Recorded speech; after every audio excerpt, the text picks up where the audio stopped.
So for the whole kit, I think this is a kind of average unit, like a 6 out of 10. You serious?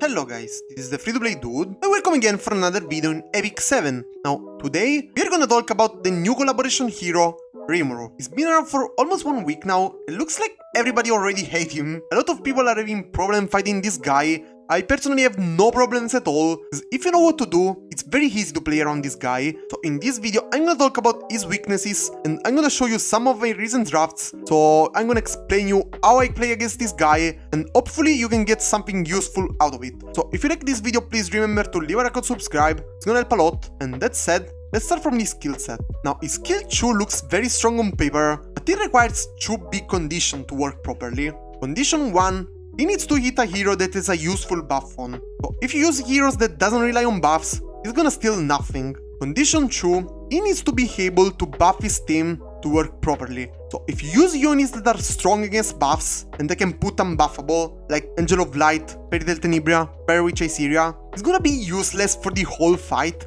Just gonna sit there and it's gonna have a bad game. So we need to draft based on these 2 big conditions. If you play standard against this guy, like with a lot of knights, soul weavers, you're gonna be in trouble because you're gonna make his whole team stronger. So I'm gonna show you my drafts now, and I'm gonna explain you how I pick to get a free win against this guy. Okay, so these are gonna be my recent drafts against Rimuru, and you will see a pattern here. Every single time, I'm gonna pick 2 units that can put unbuffable and that can strip. In this situation, I'm gonna pick Angel of Light Angelica and Syria. The other 3 units are units that doesn't rely on buffs, like Apocalypse Ravi, Spectre Tenebria, Rebellion. Rebellion is the only unit he can steal something from, but he's only gonna steal crit chance or effectiveness, and he can't even do that because he's gonna be debuffed by Syria. So you're gonna control the rest of the team, you make him useless, and you're gonna win by there. Also, I just banned the Cleanser here, because if I do this, you have no way to remove the debuffs.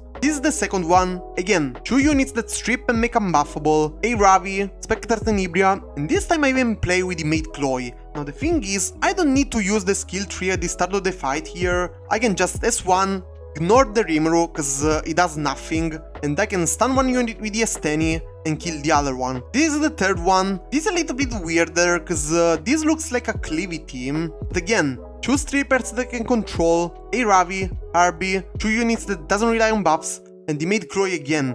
Now, this kind of picks the Rimuru into the Sinful Angelica makes me want to not use the S3 even more. So I can just S1, the Rimuru is gonna do nothing, kill the Closer Charles, and it's game over. Every time they pick the Rimuru in the first phases of the match, first pick or second pick, it's very easy to play around him. Now, I have an important tip about this style of play. Control is very weak now. There are a lot of cleanser in the meta that cannot be countered, like the Lilibet, Mulet Kawarik, Emilia, Maid Chloe. So you cannot go with your control units first, because if your opponent decides to go 2 cleansers, you're gonna have to fight one of them. Or you can just ban the damage dealer and he's gonna lack damage, but it's gonna be a completely different match. So you can see here, and in all the other matches, I wait a lot, like the last pick, to pick the second control units. Here, Fairy Tail Tenebria, here again, Syria, again, Syria, last pick. So this way, you make sure you don't reveal your strategy from the beginning,